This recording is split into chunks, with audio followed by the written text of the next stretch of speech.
faut absolument protéger votre jardin, vos arbres, le jardin et tout ce qu'il y a autour du jardin, tout ce qui tourne autour du jardin, parce que ça peut faire des dégâts considérables. On attend des rafales extrêmement puissantes. Premièrement, faites un tour du jardin. Regardez dans quel état il est. Regardez si vous avez des végétaux qui sont plus sensibles ou des plantes grimpantes qui risquent d'être cassées à la première rafale de vent. Faites un tour du potager, regardez un petit peu tout autour de votre maison et dites-vous bien que déjà, tout ce qui est mobile, c'est-à-dire les tuteurs à tomates, c'est autant de projectiles qui peuvent être véhiculés, qui peuvent s'envoler et faire des dégâts encore plus. Si vous avez du mobilier de jardin par exemple, ce mobilier-là, il faut le mettre de côté parce que lui aussi va s'envoler, lui aussi va faire ça. Les arbres aussi risquent d'être déracinés par exemple. Surtout les arbres qui ont été plantés récemment.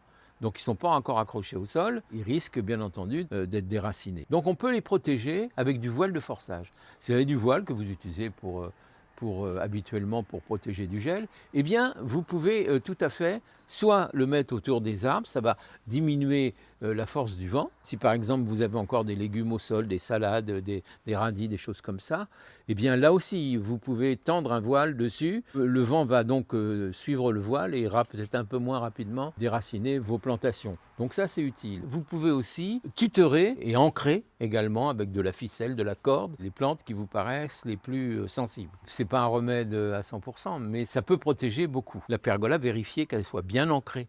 Parce que parfois elles sont un peu pas trop stables et ça peut suffire à l'achever votre pergola. Les vérandas, les serres également, si vous avez des serres, alors il faut qu'elles soient fermées, complètement hermétiques.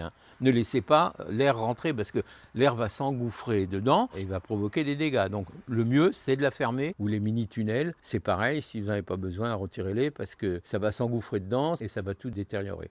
Donc ça c'est dans l'hypothèse où on a des rafales d'à plus de 100 km/h, mais c'est ce qu'on nous annonce.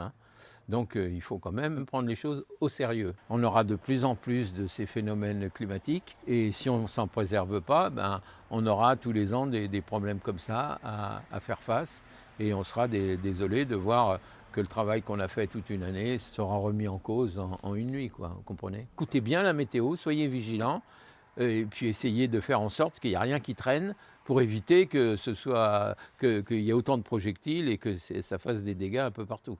Donc voyez mes amis ce que je voulais vous dire en urgence ce soir et je vous invite à le faire au plus tôt et à vous abonner sur nos réseaux si vous ne l'avez encore fait.